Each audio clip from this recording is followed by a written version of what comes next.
All right, and we'll get started in 3, 2, 1. The security aspect of cyber is very, very tough. The blacksmith turns into a dragon and eats you.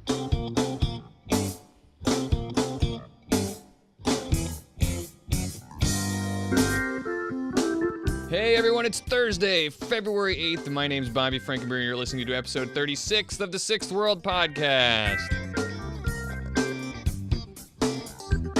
The executive producer for today's episode is James O'Neill. Thank you for all the support you've given the show, James. And as always, well, I say as always, but she was sick last week, so as almost always, I'm joined by my co-host, Cassie Levitt. How are you doing, Cassie? Are you feeling better? I am, thank you. What's up, Bobby? I'm doing very well. Damien was more than a formidable co-host last time. Oh, sure. He has passion for drones. Yes, he filled in for you and himself. He filled the role of two people at once. Our guest today is a returning guest. She was just on 2 months ago, but she was so amazing we decided to have her back to talk to us tonight about NeoNET. No pressure. Yeah, Shadowrun freelance author Booke Chang. Brooke, welcome back. Thanks, glad to be here. We're glad to have you. Are you excited to talk about NeoNET? Yes. We are too. With time to do that. I warned you. I was like, I messaged Brooke on Facebook and I said, okay, here's the lofty challenge we have. Is we've already done an episode on the Villiers family, so we have to try to do a NeoNET episode without just doing the Villiers family part 2. And that is going to be a challenge because, as you know, they're quite related. But we'll get more into that in a little bit. We do the thing at the top of the show that we do. I went to the dentist today, just earlier today, and got fillings. And I can't, that's only the second time in my life I've ever done that. And both of those were in like the past year and a half. I don't know, maybe when you get older, your teeth just start sucking.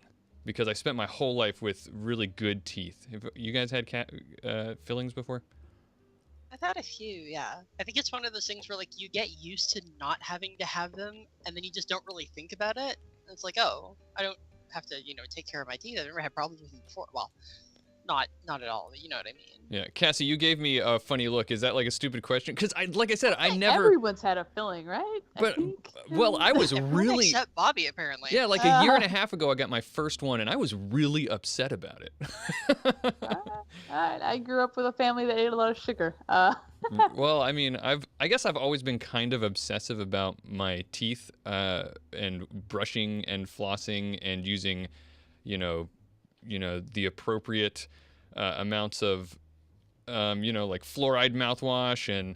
I'm not that person. Fair enough. Good job. I haven't been to the dentist but once in like 10 years. Oh yeah, I go twice a year, and I actually look forward to it. I actually super yeah, avoid so- the dentist. Yeah. Yeah. So Bobby's like the one person where when the dentist says make sure you floss every day, he actually listens. And You look forward to the dentist, Bobby. It's like a self-esteem boost for me. Seriously, I'm not exaggerating, guys. Like I go to the dentist and I look forward to it. I'm like that smug dental patient. I like come in and they're like, oh, your teeth look so great, and I'm like, yeah, I know. So you had to get one cavity. Was it like just a detrimental? You depressed for like 3 weeks afterwards? I was pretty upset, and like for a long time, every time like my tongue would brush up against the filling in that tooth, it would pull me back into the depths of despair. It was rough. This time, they had to do both sides. One of them was a cavity filling, and the other one was a filling like on the side of my tooth because I've got like this weird like recessed. It's not for a cavity, let me just put it that way. But they had to numb both sides of my mouth, and that's I can't. I didn't like that. Again, I am not used to having this treatment. So like. I went to the grocery store afterwards and went to the self-checkout line, because even though I had like too much stuff because I didn't want to have to talk to somebody, but it backfired because, you know, like when you have too much stuff, there's all these problems at the self-checkout line. So like not only Of course. not only did someone have to come over and interact with me anyway, but I had to go and ask for them. So I had to speak to them with a numbed face, and oh, it was bad. And I was trying to drink coffee on the way home, and you don't realize how much you rely on your lips to know when the liquid is in your mouth and not So outside you of end it. up like wearing your coffee. Right. Yeah. So there's my what everybody would describe as a mundane, normal dental experience, but it was very, very, very upsetting to me. That Yeah, so next time you play a character with flashbacks, just think back to that experience and you're golden. There you go. That's a good idea. Motivation. Every actor and role player needs motivation. Have you, since the last time we spoke to you, Brooke, anything amazing happened? That's a really broad question. Should I have fed this question to you ahead of time? So Yeah, maybe. There have been a couple amazing things, but unfortunately, I'm under NDA. that's Cassie. Isn't that the problem we always have with these writers that we invite onto the show? Yeah. We always want to it's talk about stuff, and they're like, so much "Sorry, awesome stuff can't going talk on, about and I it." can't tell you anything about it. Yeah. Yeah. No, I think it's just honestly, I think it's something that like publishers of different game companies are all in this little conspiracy to like, how can we troll our players? Yeah, no kidding. How can Make we make them feel? Make writers sign the NDAs and then put them on podcasts. So they're constantly, So that we could say, "Oh, plugging everything and then being like, nope, sorry. we've got awesome stuff coming, but we can't talk about it." Neener. But yeah. Take our wins where we can get them. Have you guys seen on the stream that I'm in a corporate boardroom for our NeoNET episode? yeah, I see that. Yeah. That's Paul there. He's given a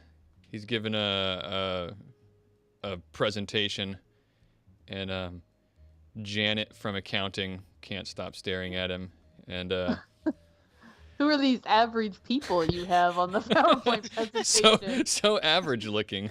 And I how did think you almost decide to become a like stock podcast? people. Average people doing chemistry? I'm trying to see what's behind you there. I don't know. I'm supposed to be paying attention to this presentation, you know, being in the meeting and all.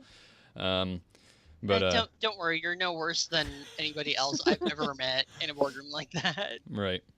Well, let's go on. I'm gonna skip news. There's no news. The news is that this is the second to last episode of the podcast. We announced that. Cassie wasn't here the last episode. Cassie, the podcast is ending. Like, what?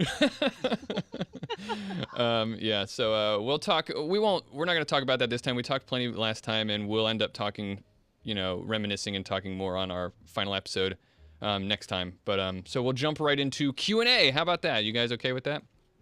Yeah. Oh, no, that's my part. No. I am not okay with that. We did not talk about this ahead of time. First question, what's happening to the podcast? Yeah. So yeah, we do Q&A. We still have one more episode, and we keep answering questions, so definitely keep sending your questions. You can send those to the show at sixthworldpodcast.com. Also, if you go to the Shadowcasters Network website, shadowcasters.network/contact, you can fill out the form there. One of the drop downs is to the Sixth World Podcast, and send your questions there, and we'll answer them on the show. Maybe if we get a bunch of really good ones, we'll answer a bunch next time. Who knows? So send your questions along. First question is from, I got two questions the two questions I picked because they were kind of, I thought, complemented each other, and I happen to know that Cassie has some things to say about this because anyway, I'm talking about the questions without reading them. Let me ask him first. First question is from Martin Ackerton, who says, "Hey, Bobby and Cassie, I am a somewhat new GM. My group is really getting into Shadowrun, but we've avoided having a Matrix character in the group, as people do. The players are either uninterested or daunted by the rules. One of my players wants to do the decking, but is afraid that they're going to steal the spotlight too much. How can I include a Matrix character in their runs without bringing the action to a halt for everyone else and causing them to resent the Matrix?" So like I said, Cassie, I know you Fair actually... question. This comes up a lot. Yeah, I actually on the Emerald Grid sat in like a whole session you did advising GMs of this exact thing, right? Yeah, that's still up there on YouTube too. If anyone wants to find it and watch it for 4 hours, I did pick 4 mostly GMs. We ran through it. 100% Matrix characters doing actually a mission out of Ghost Cartels. It's not designed for the Matrix. It's meant to be a normal meat space like run, but we did it only with hackers. And in particular, I try to be very transparent, so I try to tell the players when I'm rolling and what I'm rolling, so that they can hear the things. But to answer the question, that entire run I did was based out of the back of Data Trails, the very last chapter. Does a pretty good job of trying to give you some ideas of how to incorporate the Matrix and make it run alongside the meat space game. I would say the one thing you want to definitely avoid doing is try not to do host dives during legwork. That's the common thing that most GMs do that is 100% a one-man show unless you have another Matrix character. So what you can do instead is you could try to do, if you want to do a host dive, do a really big host dive that maybe they need to get on site for, so you have to do some infiltration or face work to try to do it if you want to. I normally recommend just do grid hacking. Maybe you need to get the file off just a CEO's comlink or something, and then you could do, a sneaky infiltration and steal the comlink, or you could do a social infiltration with a meeting. The hacker shows up as the assistant with the face, something like that can mix it up. But better yet, just skip to it. Just add Matrix stuff to combat, so that when you're all rolling combat initiative, give your hacker guns and smart links and cyber eyes and drones and other such things that they can be throwing data spikes at while the street sam's shooting stuff and the mage is casting fireballs. That's the best way I like to do it, and that way you don't have that one-man show. And then once you get more comfortable as a GM, you can start doing, your decker can be facing enemy deckers or running host combat right alongside meat space combat at the same time, but that could be a little trickier for a new GM. What about, so I like your suggestion about, you called it grid hacking, where you're just like hacking into a comlink or something like that to get the information that they're looking for. What if you have a player who really wants to get on the host? What would you do about that? Would you try to subtly discourage that, or what? No, I would do it. You'd do it. You'd do it. Yeah, sure. Just do it. But I also feel a lot more comfortable with host diving. Even if you want to do a host hack, that's fine, but make sure you come with your rules, get through it quickly, don't bog it down. Really consider the file they're going after and would it be encrypted? A fire plan for the fire access is probably not encrypted because every employee in that building probably needs it. Right.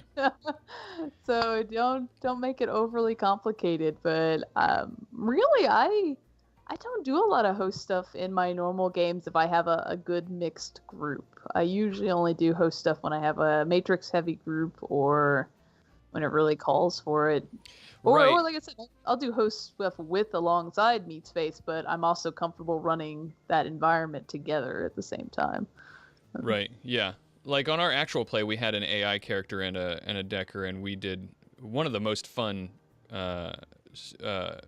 encounters, so to speak, that we had was on a host, but it was 2 people, right? It was 2 players, and they were going back and forth. And also another thing that you could do as a GM is make sure that you are try to be aware of if you are doing something on the host, like that, like a player says, no, I want to get on the host and do this stuff, and you don't want to tell them they can't.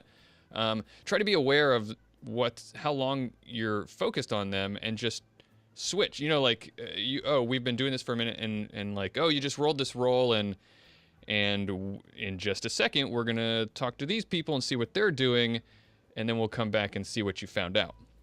Just switch the spotlight every once in a while so that you don't have to deal with the whole thing, especially if it's not in combat. So that would be my suggestion.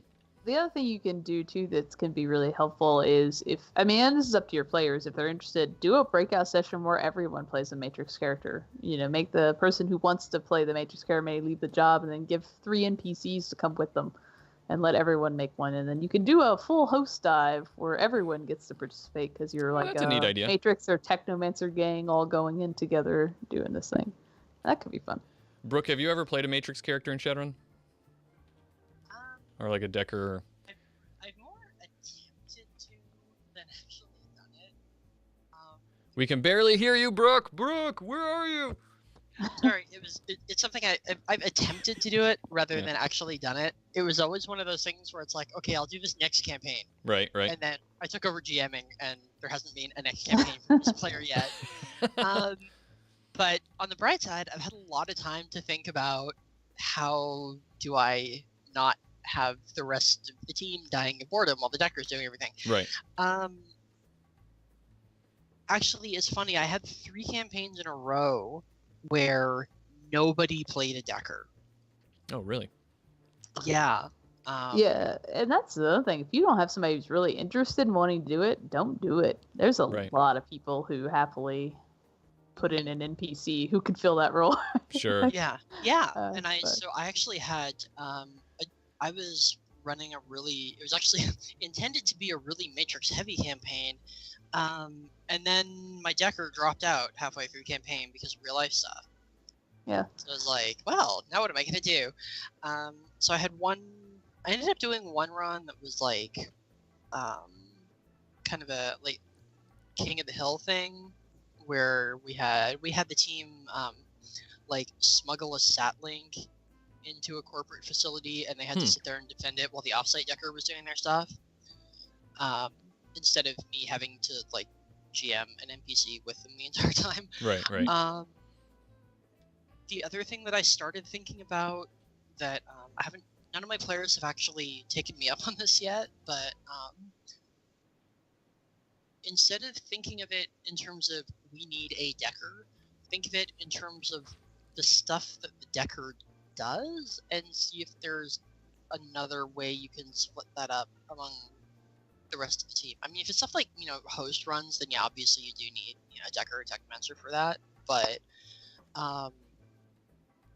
if it's just like getting through maglocks, you can have a character with like, a comlink and a stealth dongle and like 3 or 4 dots in hacking, and you can use hack on the fly and smooth command and pop a maglock open without needing a decker. Yeah, I actually think that's a really good suggestion. Is consider if you really need one, and if the role that the decker you think needs to serve. Shadowrun's really good for the being able to satisfy a lot of those roles with a bunch of different archetypes. There's tons of overlap in terms of roles. So the only time the decker really tends to steal the spotlight is during legwork, because that's where people usually get hung up the most. Yeah. For that, you also can buy hits. If the decker needs to hack a really low host and they've got decent dice pools, don't make them roll it out, montage it.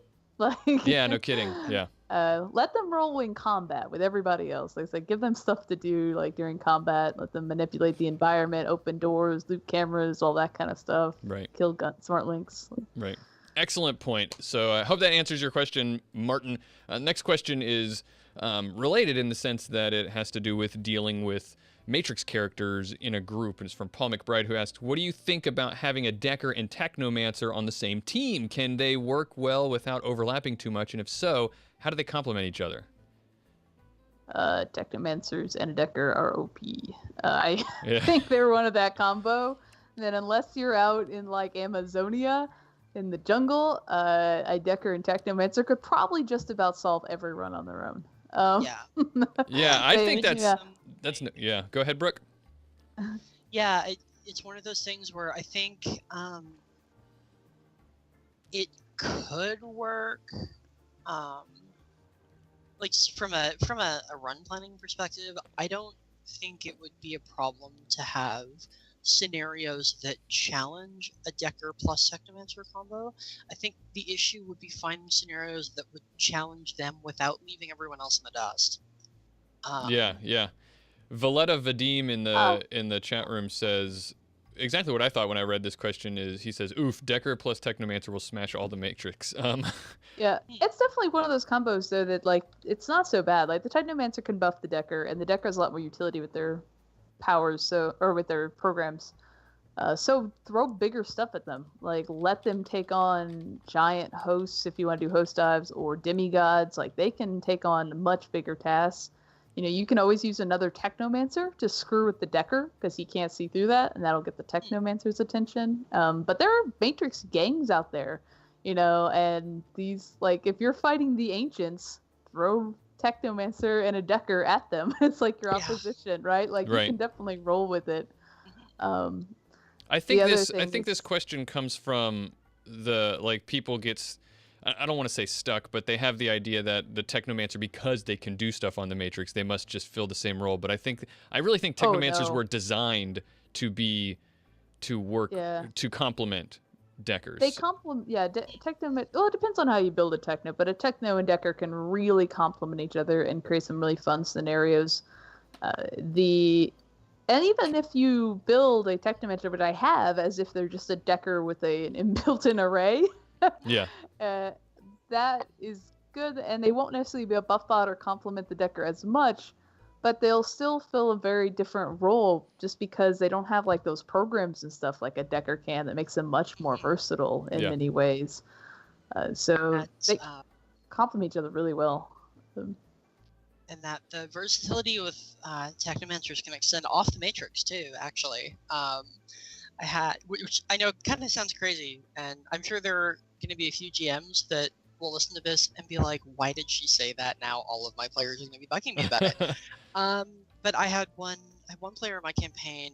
I actually, unfortunately, ended up sinking this concept and nagging him into playing a traditional Decker because we didn't have one.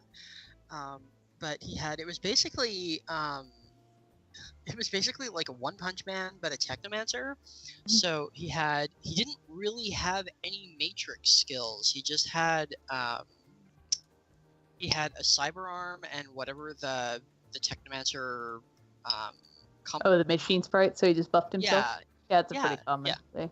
I am assuming from this question you're having a Technomancer who's doing the hackery role. Probably, that was going to be my last point, was you don't have to play it. You can definitely, I've seen Technomancers who are just faces or street Sams who are just buff botting themselves with their sprites. I currently, my character on the Emerald Grid is a Technomancer with Mind Over Machine rank 3. And I only have a resonance of 3, and I have virtually no hacking skills, and I don't bother with sprites most of the time. I'm a rigger, right? I'm 100% a rigger jumping in. But I think the question was meant as if the Techno is planning to be a Matrix actor. Right. So, short answer, they work really, really well together. You just have to not approach the Technomancer as if they're trying to be a Decker. And a little it depends on your group makeup and what you're planning to do, right? If you don't want to do Matrix heavy stuff or something, you want to do more magic, then that combo is probably going to be a little unsatisfying. That's one of those talk to your group and see what their expectations are things, because a lot of it's going to be obviously you don't want to have 2 Matrix characters out of like 4 or 5 runners in a magic heavy campaign or something. Right. But you got 2 Technofancers, a face, and a mage. You could throw them in a foundation for fun. Could run around there. Yeah, that's true. All right, so I hope that answered your questions, guys. Again, we're still going to be answering questions on the next episode, so keep sending your questions. We'll try to get to them. That's the show at sixthworldpodcast.com or shadowcasters.network/contact. Fill out that form and to send to the Sixth World Podcast. But now we're moving on.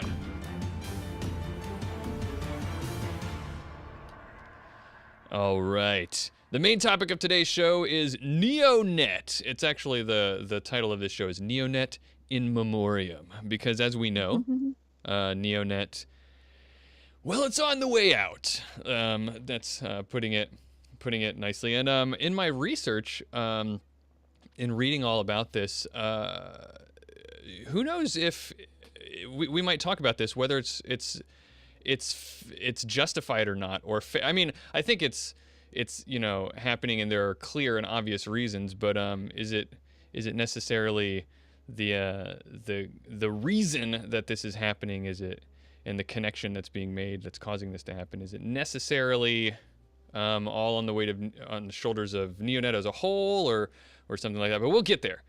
First, we need to talk about what is NeoNet and where it comes from. Brooke, when I say NeoNet, so you should have presumably you have a good feel for NeoNet as the person who basically constructed their destruction, right?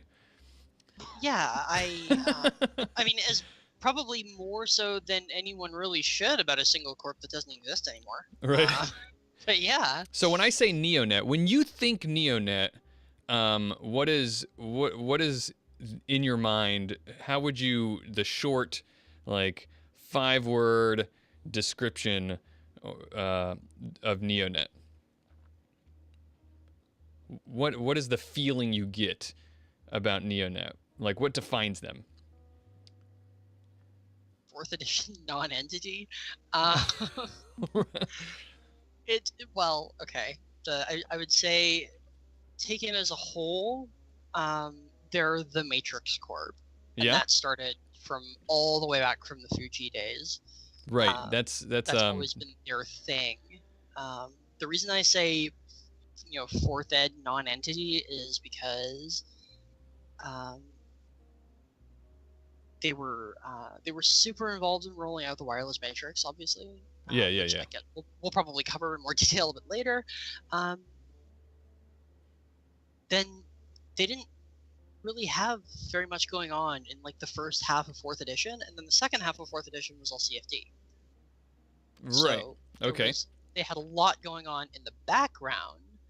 Like, they were, the number 2 megacorp in the world. They had all sorts of, wireless matrix stuff going on all over the place. Mm-hmm. So they were huge as a factor in the setting, but we didn't have a whole lot. I mean, unless I'm forgetting something really big, we didn't have a whole lot of like metaplot stuff that involved NeoNet as a corp. No, I think in 4th edition they were riding that high of basically, like, hey, everything's wireless now and we did it. And we're awesome right now. And so they were in a really good place in 4th edition despite the crash and the second Matrix crash and all the fallout from that. Despite like the Villiers family, or Martin Villiers, or Richard Villiers in particular, suffering from a lot of that fallout, which he obviously bounced back from. But I think the corporation itself was kind of sitting pretty in 4th edition, and I think that's probably why you feel that way. Yeah, and I wouldn't be surprised, honestly, if the other 2 factors are introducing Horizon, since they only came around after the second crash. Right, that makes sense. And also saying, well, Richard Villiers almost broke the world at the end of 3rd ed, so we're just not going to give him the spotlight for a while. Yeah, that makes sense. Because you can't get through, the lead up to the second crash and the crash itself without looking at Novatech and Richard Villiers. It's impossible. Right, absolutely. And because their role in that was so central at the end of 3rd ed, I would be surprised if 4th ed came around and the writers were just like, we're just going to back off them for a while, because we can introduce Horizon instead. Right. Mm-hmm. So we're hinting at a lot of old stuff, and I don't want to spend the whole episode talking about the history of NeoNet. I think what's really interesting, I mean, the episode's going to be titled NeoNet in Memoriam, so like, yes, we're thinking about what NeoNet was, but I think it would be really interesting to talk a lot about what's going on now and what could be going on in the future. But you can't talk about NeoNet. So when I think about NeoNet, I think about the ambition and ability to adapt, that it's been described this way in the books too, that pheonix, that corporate pheonix that rises constantly as reemerging from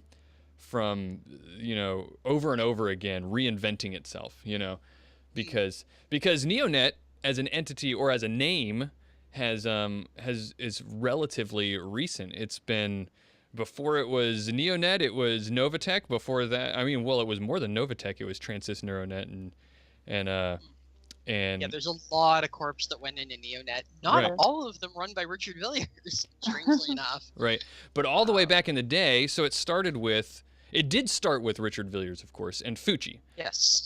Yes, it did. So It started in 2031, 2032. Well, when we talk to Garde-Manger on here about the Villiers family, like it goes back further than that with the family. But if we're talking about the corporate stuff, from the corporate perspective, it started after the first crash, actually. Really, when I'd say it starts when Richard Villiers brings Matrix systems to Fucci, and they all come together for the first time, right? Yep. And now, absolutely. and Fucci's a thing, and he helps build up Fucci, and then he also orchestrates the destruction of Fucci, and builds up Novatech, which comes next, right? Fucci was taken advantage of, and like I said, we could talk a lot about that, and we did talk a lot about that in our episode on the Villiers family. So if you're interested in that, we definitely went in depth with that. So go listen to our episode on the Villiers family. But yes, so Fucci was at the time of in early Shadowrun history the like Matrix Tech Corporation, right? And that was in large part due to the Villiers family. Yeah, to Richard Villiers and the first CyberDAC, and that's why I kind of think of it, like all the way through Fucci, Novatech, and NeoNET as the Matrix Corp, because when your first entry is like the first CyberDAC, right, kind of sets the tone for everything. It's like Ares and guns.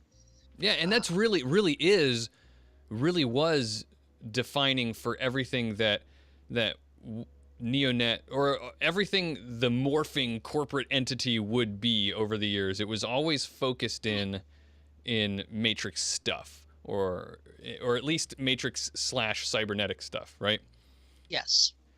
So Fucci kind of, through various reasons, fell and got destroyed. I blame Dunkelzon personally. Yeah, That's fair. That is quite fair. I mean, there's a lot of talk. So Dunkelzon awarded, what was it, like? It was just like 2% stock to this one guy. I can't remember his name. Miles Lanier. Yeah, that's it. That's right. Exactly. It was Miles Lanier, and that's what caused him to be able to go to Renraku, right? Right. He took that and over to Renraku, and that's what orchestrated the whole famously deemed Yes, the Villiers maneuver. Yeah, the Villiers White maneuver. Monday.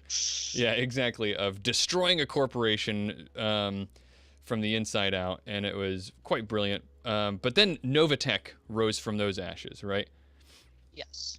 And Novatech went on to do great things, and also suffer a lot of flack, and there was lots of they were struggling a little bit, and that's what inspired the decision to do an IPO, an initial public offering. Well, yeah, it was a little bit more deliberate than that. Explain. What do you mean by that? That was also Dunkelzon's fault, actually. Did that have to do with that other guy? Yeah, Art Dankwalther. Right. Who I mentioned in Dark Terrors, was the reason that Novatech ended up getting taken down is because Dankwalther had, well, one of the reasons I should say, that led them into doing their IPO was that Dankwalther had gotten like 2 billion Nuyen or something from Dunkelzon's will, and right. He was like an ex-Fuji employee that had gotten laid off at some point before Dunkelzon's will. Right. So you're right. I remember this guy. So this guy is really, really important because he was in the last chapter of Threats 2, actually. He personally, like very personally blamed Richard Villiers for ruining his life. Yeah, he kind of had rose-colored glasses about Fucci, and then, won the Draconic lottery. And it was really funny. There was the story in Threats 2 was that he was like, he was doing like the Nouveau Riche thing and like blowing a lot of money, and he bought a yacht and was hosting parties and stuff. And Villiers showed up at one of the parties. What a guy! just to not even to talk to Dankwalther. It was to talk to somebody else. He had no idea who Dankwalther was and completely blew him off. Even better. And that was what, and that was what made Dankwalther snap and be like, "I'm taking them down." And he used all of this dragon money. Yeah, and that entire sum that he got from Uncle Zon's will, he put all of that into taking NeoNET apart, and that's what forced Richard Villiers into the NeoNET IPO. Right, Novatech, Novatech, right? So because they're not NeoNET yet, but yeah, no, they're not NeoNET yet. Yeah, that's what forced Villiers into the Novatech IPO. And I think there's some speculation that Dankwalther was responsible also for, through obviously not direct means, but influencing Villiers' decision to do a public offering of Novatech. So yeah, I think well, the way it came across in at least the impression that I got was that it wasn't so much that Dankwalther was nudging them specifically towards an IPO as Dankwalther was just trying to ruin the company, and the only way that they could stay afloat was to do an IPO to bring some money in. Which and that's a good point. Of course. Yeah, and that's a good point. I mean, either way, whether he was responsible or not, it did result in the IPO, which on the face of it doesn't seem like a terrible idea, right? Corporations do that kind of thing. They go public and whatnot. But the reason that was so bad is because Novatech, for those who pay attention to Shadowrun lore and history, the Novatech IPO is the instigating 70 days. Yeah, the instigating event that caused the second crash of the Matrix, Crash 2.0. And that's a whole nother thing to unpack. So we're not going to go into that. But basically, during that IPO of Novatech, remember, we're not NeoNET yet. We're still Novatech. The entire Matrix crashed and was destroyed and had to be rebuilt as the wireless Matrix. And but boy did destroy the world. Yeah, they did. But boy did kind of NeoNET find a way, and Villiers find a way to bounce back from that. I mean, you know, that was all Villiers being an opportunist, though. Right. Well, that's the story of Villiers and of NeoNET. The other fun part that comes after Crash 2.0 is that's when yet another dragon gets involved, right? As Transys NeuroNet merges with Erica Novatech. Yes, because Transys NeuroNet is run by Keladir. Keladir's company. Yeah. The Great Dragon.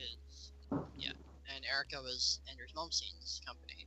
Erica being actually Nokia Ericsson, because just that was all written in 1999 when Nokia was still really big, before the iPhone came out.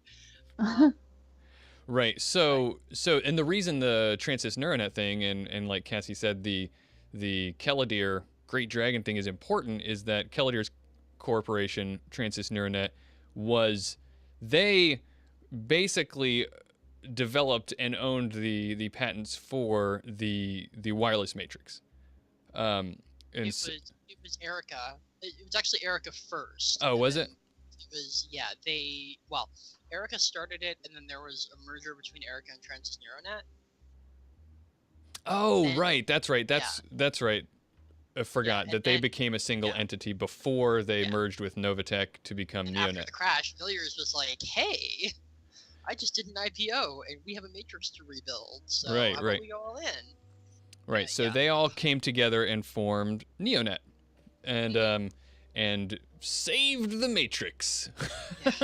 Yeah. Just Richard Villiers just has a really good sense of timing, is what it comes down to, which in a way makes the fall of NeoNET funnier and more tragic to me. Says the person who did it. Yeah, well, Says the person who wrote it. And the best and worst part about it is that for once it wasn't Villiers' fault.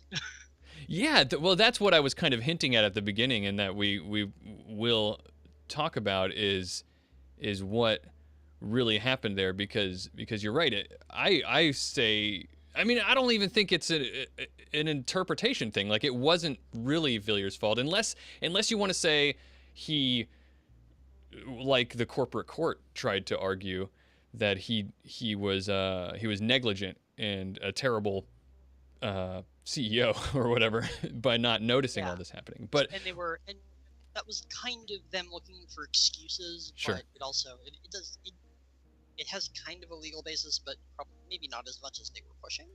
Right. So let me. But while we're talking, since we're talking around it, let's go ahead and get that out of the way and put form to what we're talking about, which is the fall of NeoNet now. So we're there now. Yes. Keladir is. We talked about this in our CFD episode also. So a lot of this episode is a lot of different things we've talked about before coming together. Keladir was doing a lot of research on. He's always done a lot of research on cybernetics, but he's always been very, very interested in artificial intelligence and technomancers and how they. Well, he's always been interested in artificial AI rights and stuff like that, but he's done a lot of research with that stuff, and a lot of his research projects were scary and weird and involved trying to implant artificial intelligences, AIs, into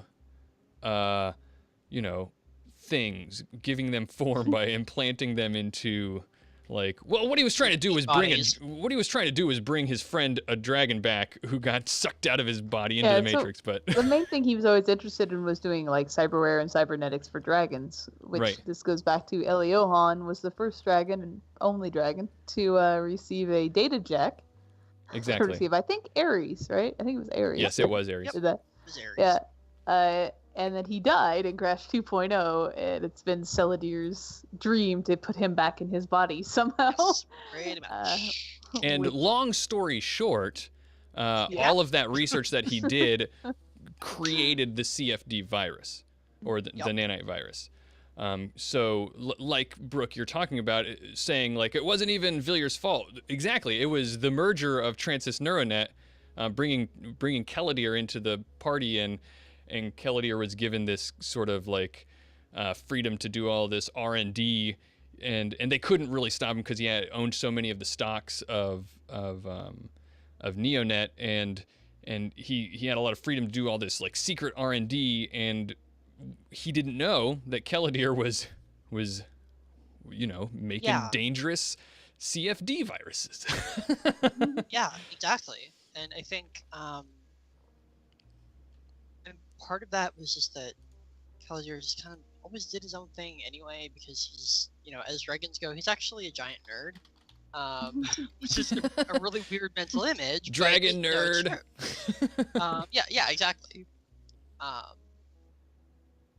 But that gives form to me, because I know that Keladir and Lofweir have like a rival. They're not really good friends, and that kind of Lofweir's the jock. Yeah, exactly. That's what I was just thinking. Like, Lofweir's like pushing around, like, "Hey, nerd, you having fun with your AI, your computer friends?" We should totally do that, like a high school sitcom with dragons. That would be great. That's gonna be like, I'll see if I can pitch that for this year's April Fools or something. That would be great.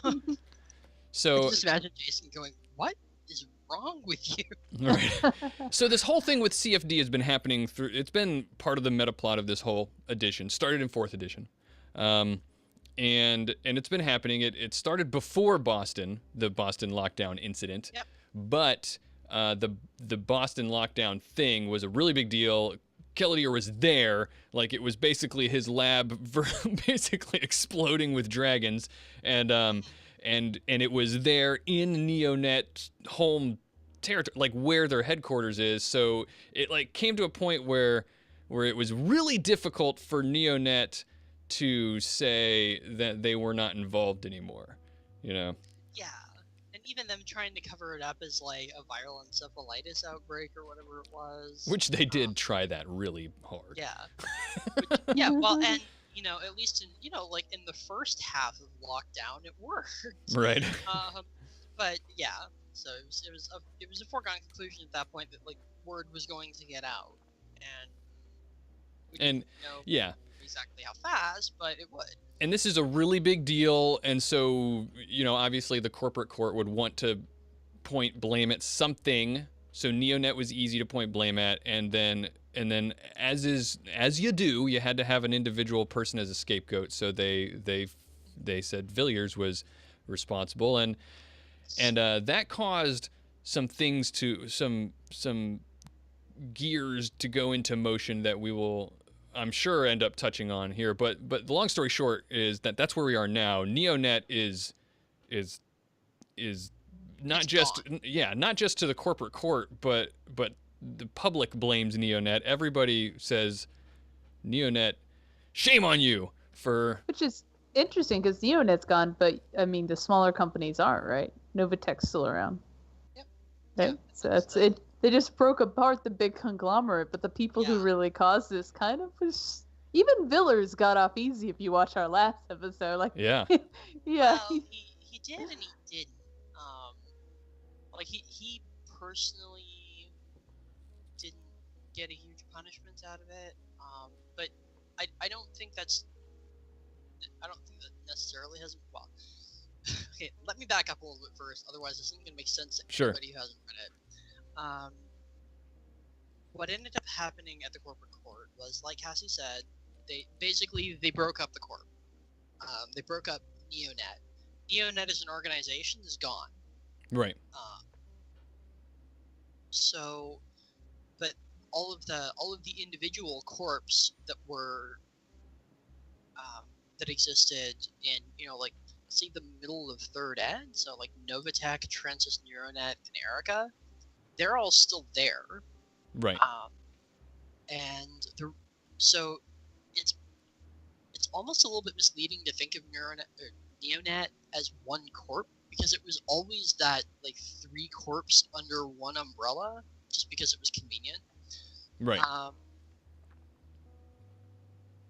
And because of that, you know, there wasn't a lot of stuff where it was like, you know, NeoNet owns this building as opposed to Novatech owning it, or Transys NeuroNet owning it, or Erica owning it.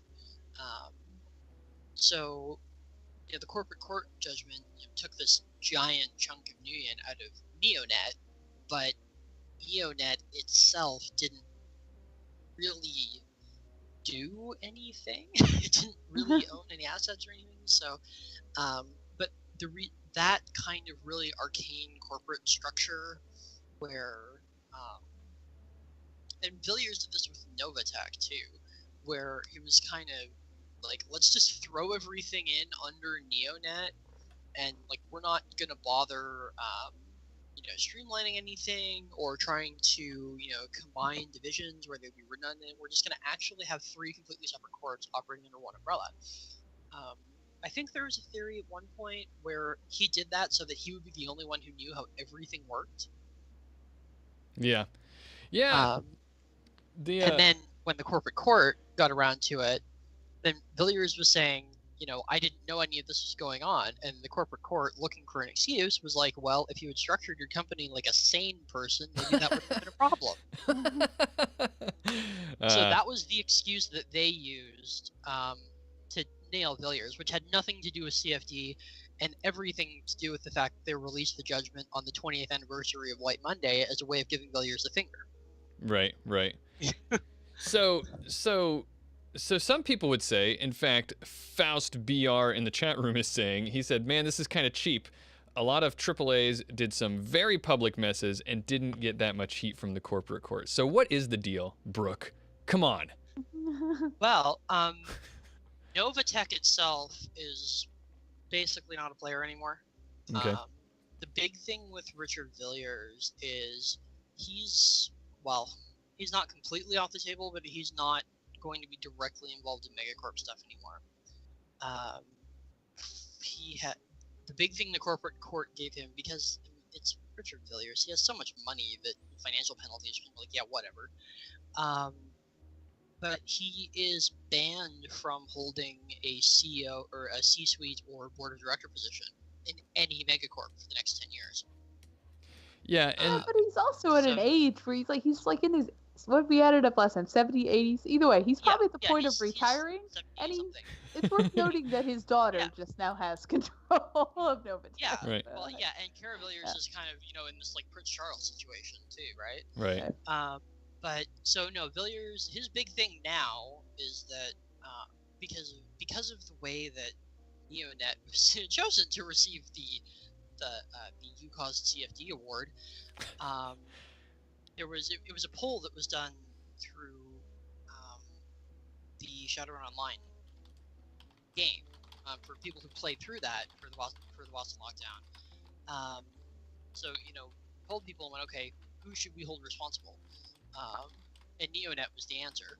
So even though it was like half NeoNet and half Evo, almost, who actually developed it. Right. NeoNet got most of the flack, and Villiers is like, okay, this wasn't even my thing, Yeah. and now Evo's getting off easy, NeoNet's gone, and I don't have a job for the next 10 years. Right. Also, his- to more directly answer Faust BR's comment in the chat, like the CFD thing.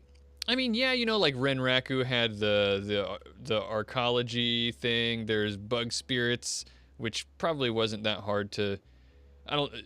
Well, anyway, that's not a corporate thing, so that's not even an issue. But like CFD, that's a pretty big global epidemic. Like, Yeah. like Yeah, I'd say absolutely. that's not really a small. Like, I don't know that there's many things that compare. Yeah, and Not since the crash. At least not that everyone knows about. Like. that, and I mean, the crash was Villiers' fault too. So And what do you fair do enough, for a second right. offense, right? Right. But yeah, so no, I mean, I agree that they probably could have taken NeoNet for more than they did. Although Sure. realistically, with the corp not existing anymore, it's tough to get more of a punishment than that.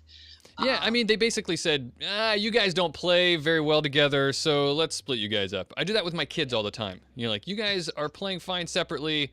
You guys are being jerks together, Well- play in separate rooms. Yeah, and there are, I mean, one thing that I would say is, I didn't go into like every possible penalty that everyone would suffer. Like, I'm sure the corporate court would slap Kellidir with some kind of giant fine or something. Sure. And I mean, those three, the three constituent corps of NeoNet, they do have to pay to rebuild Boston. So Right. that's not small. That's not small at all, no. Yeah, it's maybe not, maybe not to the proportion that it should be, but it's still not small. The other thing is, with the corporate court, with NeoNet basically being on a trial of its peers, the other 9 megacorps are going, okay, we need to, send a message to, Villiers and the rest of NeoNet and the masses, but at the same time, we don't want to hit them too hard, because if we're ever in the spotlight, they're going to take that opportunity to pay us back. Sure. Because that's the kind of thing that the Big Ten do. Is that a good reason? No, but that's the way Shadowrun works. Right. Yeah, I mean, it's definitely worth noting that if we consider the corporate court is an entity made up of 2 of these people, even if they're not necessarily deciding their own fate, like, they're not going to throw the book, and lock all these people up, because I think all of them essentially have some reason to pretty much be in that seat, right? As technology started a big war and has done all this kind of stuff. As technology is as technology. Ares nuked Chicago. Mitsuhama, if they ever, they've been paying for that publicity-wise for years. But Yeah, it's And exactly that. It's arguably- like, what if Mitsuhama or somebody was actually able to get Mitsuhama in front of the corporate Yeah. court for killing a bunch of Technomancers? Arguably, Renraku's more at fault for Crash 2.0 than really NeoNet was. Yeah, well, Because yeah, NeoNet laid the that too, groundwork, but right? Renraku was the one Yeah, that allowed Until Deus. Deus. Yeah. Deus. So, So, yeah. who so, are you really gonna blame when you get down to it sometimes? Yeah. mhm. Well, so okay, so we know that NeoNet is no more. That's what we've been talking about a lot, and all the separate pieces though are still doing things, and that's the question on everybody's mind now: is what are all these individual pieces, Villiers included? What are they going to be doing now? Now, NeoNet. I had a question about this because I didn't feel like it was clear, and maybe somebody can clear this up. Cassie, maybe you would know this because it might be more prescient in your mind since it's happening in your home state. St. Louis was supposed to be the new headquarters of NeoNet, right? Novatech took that over. I'm pretty sure. So is That's their that a Novatech office. thing now? So what's happening? So what's going on with that? And why was that decision made after the thing happened or before the Boston incident? Like, It was made after the Boston incident. like, did they decide to move their headquarters because their Yeah, Boston yeah, one it was made destroyed? as a result of the Boston Okay. incident. Well, at least partially as a result of the Boston incident. Yeah. And even if it hadn't been, it would have been. Mhm. But yeah, so there was this plot to move the NeoNet headquarters, and they actually got that archaeology built. Yeah. I mean, it's been going on since Market Panic, which was 3 years ago in Universe, I think. And they're essentially were building a big arcology over the Mississippi so that they would be in both the CAS and the UCAS at the same time. And the thing on it in Market Panic is pretty interesting about like the fighting over the construction contracts and stuff. I remember that. But- Yeah, like they for there were separate construction companies building the CAS and the UCAS sides, and they were kind of like competing with each other. Yeah, they were trying to see who could get it done kind of first and stuff, and hiring Shadowrunners to sabotage the other side and stuff. But anyway, I've heard that's done, and I think I could be wrong, but I believe it is Transys NeuroNet who took that over, right? Novatech. Or yeah. sorry, Novatech. Novatech, yeah. Moved into it. They didn't. Yeah, they didn't sell that to Johnny Spinrad. Yeah, no. But I mean, one question is, well, there are a whole bunch of different questions about what might happen to that. I mean, first of all, is they have this arcology that was intended for NeoNet, and now NeoNet doesn't exist. But also, Novatech, even though it was, a double A in its own right, they ended up losing a lot of their subsidiaries to pay for the Boston reconstruction. So are they still a double A? Are they still extraterritorial? And if not, what happens to the arcology? It might Interesting. end up getting split in half along the border. But we haven't settled that question yet, so I don't want to say Right. too much either way. So that was part of it. Novatech has been reduced to instead of it being the Matrix Corp that also does a bunch of other stuff because it's a megacorp and they all do a bunch of other stuff. Sure. Yeah. It's just their Matrix stuff now, and even that has been reduced a fair bit. I wanted to. Well, Transys NeuroNet is no longer. I mean, they're not with them, right? They're their own separate thing now. And are they the ones who are heading like NeoNet was all about this wireless matrix initiative, and the new matrix protocols and stuff like that. Is Transys NeuroNet the ones that are now like involved with that, or? Well, it's kind of up in the air still, because it was NeoNet that was involved in the wireless matrix rollout initially, but it seems like it was almost more Mitsuhama that was involved in Matrix 2.0. And that I might just be I might just be misremembering that, But that was kind of one of the reasons that I said that NeoNET wasn't really a presence in 4th ed, because Sure. like the whole Technomancer scandal with like Mitsuhama cutting Technomancer's brains open, Right. based on their market segment, you would think it's NeoNET that would be doing that, because they're the Matrix Corp. Sure. And it's like somebody's stomping around in our sandbox and we don't like it, and who are these people and what are we going to do about it? But Villiers already almost destroyed the world, so we'll let NeoNET do it instead. Right. Let Mitsuhama do it instead. But yeah, so this whole Matrix 2.0 to Matrix 2.5 or whatever, Right. it's up in the air right now. Transys NeuroNet was always more the cybertech side of stuff. Mm-hmm. And it was Erica and Anders Malmsteen that were doing the Matrix stuff. So Erica is still around. They're actually expanding in Africa. There will be the possibility of them getting into God's good graces and working directly on the wireless Matrix stuff. Right. The next evolution of that. Because the thing with Anders Malmsteen is not only does his corp have the expertise, he's the only one who came out of this whole thing not getting totally screwed. Yeah, it's I remember in Market Panic they talk a bit about that, and how NeoNET being these 3 entities, it's easy for Richard Villiers to be a big focus, because he's Villiers, like he's always this charismatic, everybody knows who he is, and then Kellidir is this other big CEO involved in everything, or person involved in everything. Well, not person, but a dragon, and that's why he's a big deal, because he's a dragon. Yeah. Everybody knows about a dragon.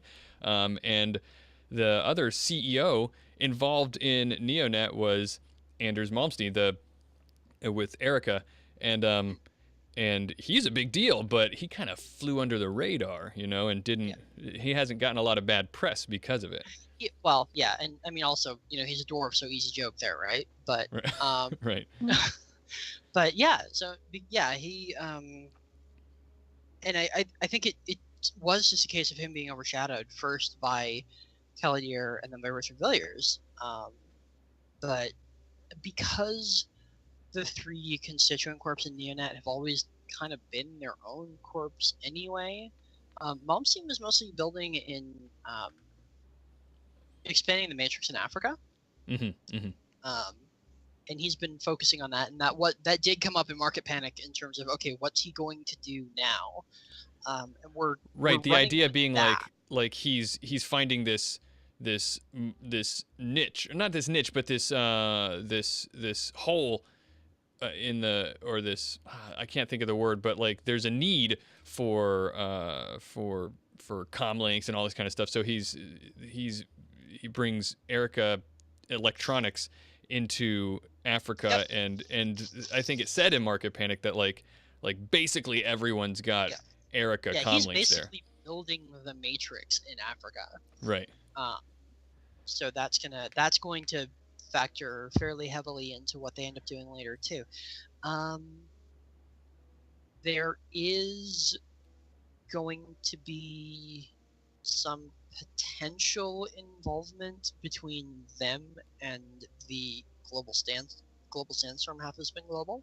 Cassie, you're a big fan of Global Sandstorm, right? Or am I thinking of somebody else? No, yeah, I love Global Sandstorm. I'm a big fan of the United Arab Emirates, and so they come out of there. Right. There's gonna be some interesting stuff with Spin Global coming up. Yeah. That's one of those NDA things, but Sure. ask Opti about it next week. Yeah. Yeah, I would hope most people would expect that coming, given that they are taking NeoNET's kind of position, and they've been talked about more and more. They've been dropped into more Right. And things. so if you're keeping up, if you're listening and keeping up, like we're talking about Kellidir and Transys NeuroNet and Erica and all that, because we're talking about the pieces that NeoNET is split up into and what are they doing now.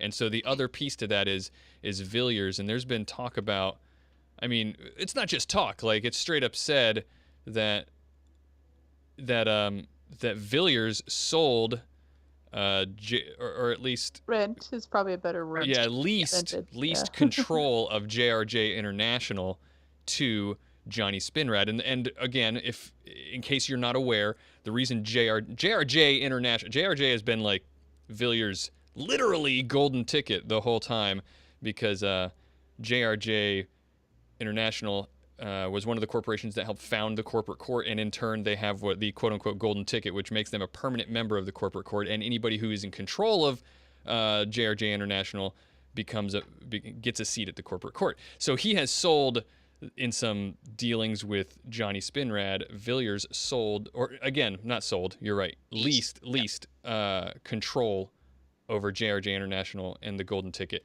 to Johnny Spinrad. And everyone is waiting to see what's going to happen as a result of that. Like, that's a big deal, because it's always been with Villiers. In the entire history of Shadowrun, it's been with Villiers. And the one of the reasons that I went with having a time-limited ban on Villiers doing any kind of mega corporate leadership stuff, rather than just flat-out banning him for the rest of his life, was because of that tension. So Spinrad has the golden ticket, the JRJ golden ticket, on a 10-year lease. Right. Yeah. What happens when that lease expires? Yeah, and that's a really good point, because if it was just Spinrad has 10 years to either extend that deadline or lift it, or find some other way to get actual control of JRJ away from Villiers, because they couldn't force Villiers to sell his shares in JRJ. Right. And if he had sold it, big deal, right? So then Johnny Spinrad would just be, the next, owner of the golden ticket. He would be the next Richard Villiers, basically. Right, exactly. And big deal, uninteresting. I really do like that idea that he's got 10 years to figure out what the hell he's going to do. Like, this is his 10-year chance to really figure stuff out and do something. And Johnny Spinrad is actually ambitious enough that he would try to take the golden ticket permanently. And Gabriel Athani is ambitious enough to try to take it from both of them. Right. For Global Sandstorm. So Faust BR in the chat room again asks, and why Spinrad? It's not even a corp with a strong identity. Why he's a Portuguese guy riding a Velociraptor jet ski with some old school hard rock music playing in the back. Well, I think that's kind of the point, right? Like who you want someone who can like stand up in size and audacity and as a playboy to Villiers, and I think that is Spinrad. Yeah, and also Spinrad actually does have a. It's not that he didn't have a significant corporate presence; is that we haven't really looked at it very much. Sure. In late third ed, he was part of an anti Satyr crop conspiracy, as apparently half of Europe is. So Spinrad Industries was actually, it was small AA, I think, and Spinrad himself was there was a run in Jet Set, I believe it was, where SK wanted to create like some fake paternity scandal between Johnny Spinrad and Claudia Romanov, who was one of Vulture's agents. It's a whole other misadventure there, but the point is Spinrad is I can see why people would say he came out of nowhere, because we just didn't pay much attention to him for quite a while, but he's not completely new, and he does have the. He's a really fun character, and possibly says another European Corp, which is one of the reasons to have a European Corp play at least a significant role for a while. We don't know where Johnny's going to go yet, but it balances Satyr Krupp a little bit. It gets another AAA out of the UCAS, and it also introduces Global Sandstorm, which I really love and kind of hope they become the next AAA, because they're not in Europe or in the UCAS. I would love to see a player in the Middle East rise to power. Yeah, and that was actually one of the reasons that we went with not just Spinrad, but the Spinrad Global Sandstorm combination specifically was, and this was, well, there were a few different freelancers who talked about it, but it was actually Opti who led the charge on this. We were thinking, okay, how can we get more diversity from the Big Ten? Because all of them are in either like Western Europe, the UCAS, or Japan. So how can we bring more perspectives in? So we were looking at Spinrad and we were going, okay, Spinrad isn't big enough to be a AAA on their own, but we can partner them up with someone from maybe the Middle East and have more of a Middle Eastern presence on the corporate court and get some visibility there, but then still have all kinds of intra-corporate drama, because neither side of that arrangement is big enough to be a standalone AAA. So there's still all that. There's still all the power games, but it's not. It wasn't just a thing where we we replaced one white guy with another white guy. Sure. Yeah. We actually had Global Sandstorm come in for not entirely that reason, but that was one of the big factors. And one of the big reasons we chose Spinrad was because they would have to have Global Sandstorm to prop them up to play AAA Arena. Right. Well, so yeah, and I like the idea. I think he's a big bigger than life character so. Where was I going? So one last thing. So what's this deal? I feel like in my research, this was the first time I heard about this, and briefly, because we'll have to move towards the end of the show in just a minute. But briefly, explain to me what this deal is with the World Sin Registry. How did I miss this? Do you know what World Sin Registry? Cassie, do you know what I'm talking about? I think it's been mentioned a few times, but no, I don't know what you're talking about. I did a lot of reading in Market Panic, and it was talked about in there as like part of what NeoNET was involved in, and well, the Global Sin Registry has been around for a while. The Global Sin Registry itself has been around for a while. There was a movement started by Danielle Delamar, who was the same person who advocated for Matrix 2.0. There was mention in Market Panic and I think Cutting Aces and maybe one other book about a new set of regulations that Delamar was trying to bring in. Basically, the idea is now that she's made the Matrix that much more difficult for Shadowrunner, she's going to do the same thing with the Global Sin Registry to cut down on the number of fake sins that runners can use, among other things. Right. We haven't gone into a lot of we haven't given a lot of information on the details of that. That's still in the works. That's probably all I can say about it. Yeah, well, I was just curious. It felt like something maybe I should have been aware of. But so what I want to say before, or what I want to do before we move on out here is get everybody's last impressions. And if I could play, if I wasn't worried about copyright, I'd play some Sarah McLachlan on top of this, and to say, NeoNET in memoriam, in the arms of an angel and all that. But Cassie, I'm going to start with you. What is your favorite thing about NeoNET that you're going to miss? What have you always loved about NeoNET or hated? I love their grid. I really loved them. I'm a big Matrix player, and they had a fantastic outlook on the grid, and they were always breaking the protocols of the Matrix, and they had that annoying little helpful guy when you got on their grid. Oh, Neo? Yeah, Neo. who is very obviously supposed to be like Clippy, yeah. Yeah. There's always Grimmy the Grimoire. Grimmy the Grimoire, whose grid is that from? That's from the Tier 10 Gear grid. That was Rusty's equivalent to Clippy in the Land of Promise. Oh yeah, but yeah, NeoNET had that little star, Neo, right, Cassie?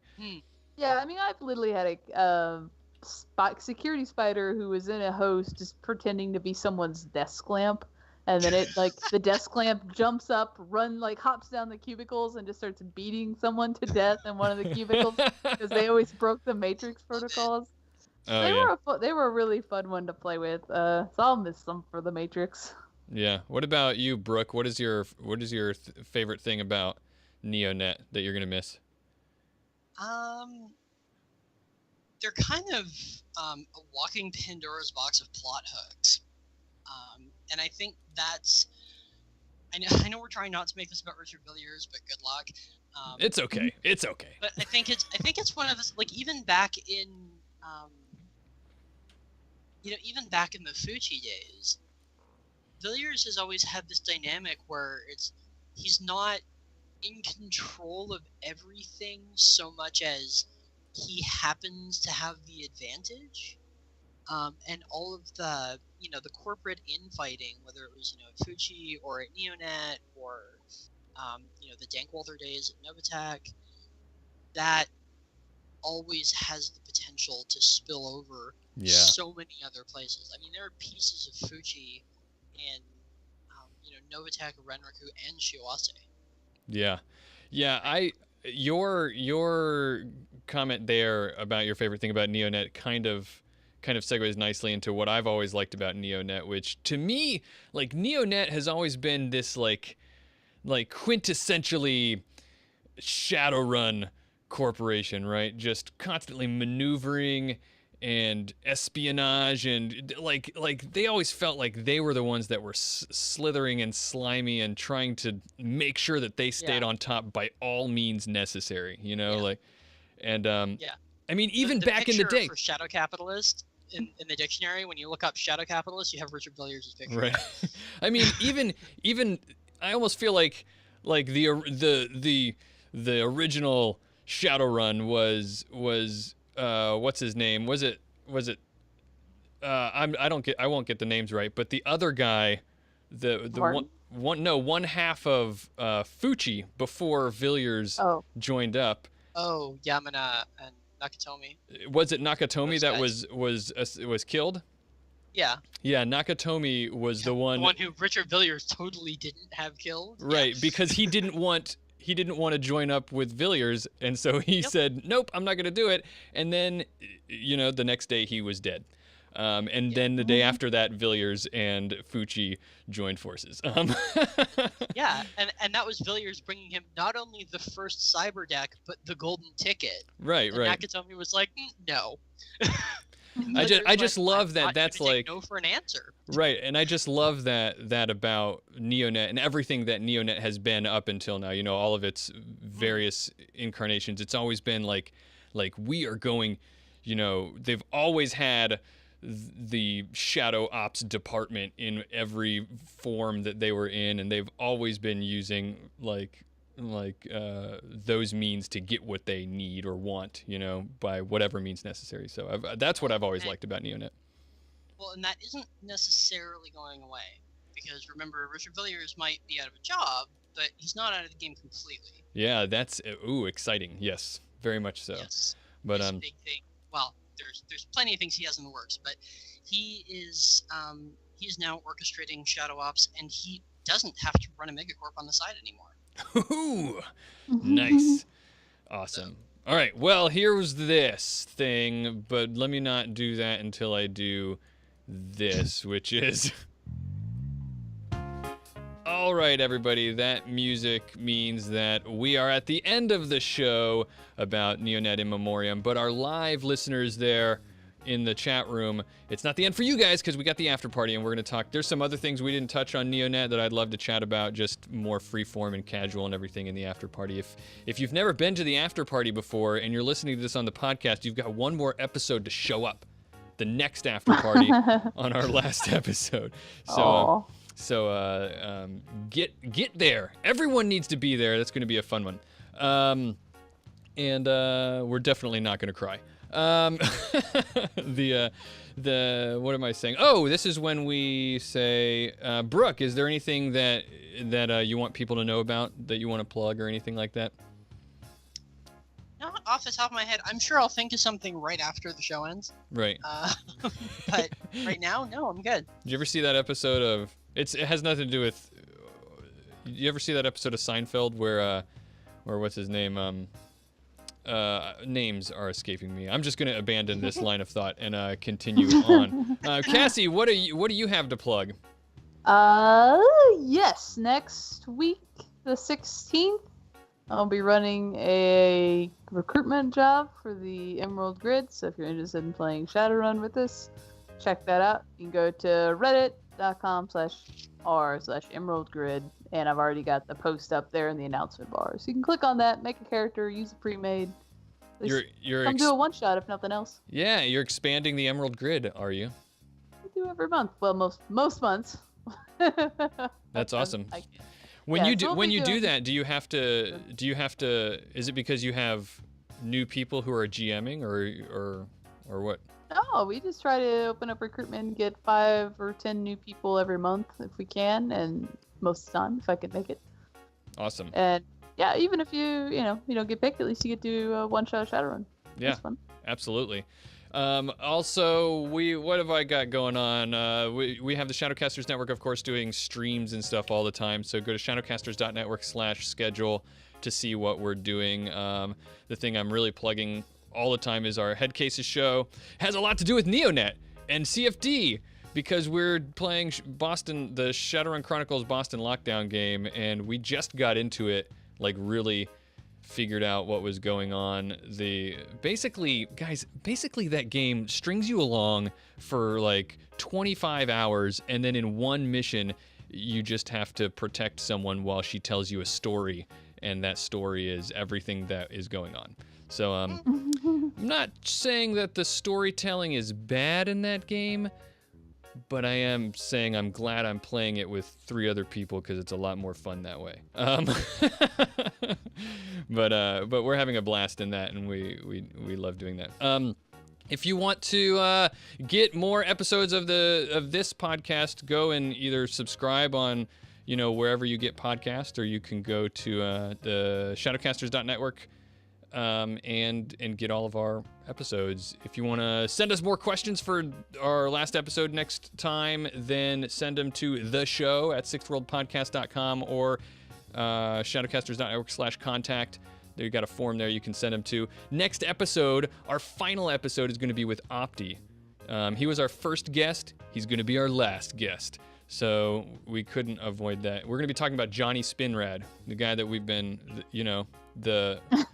the natural thing to do after talking about first Villiers, then NeoNET, and then you got to talk about Spinrad after that. So that's going to be a lot of fun. We're excited about that. You can tweet at us at 6worldpodcast. Our outro music is by Johnny Nuclear and the Meltdowns. You'll hear that in a minute. And our logo artwork was done by David McDermott.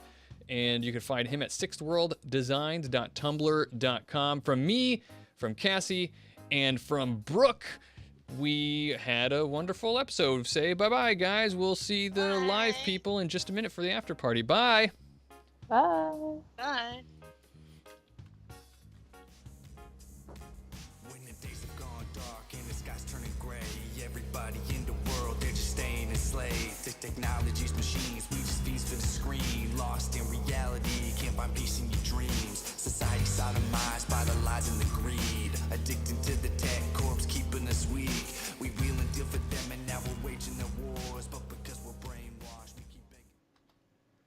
All right. It's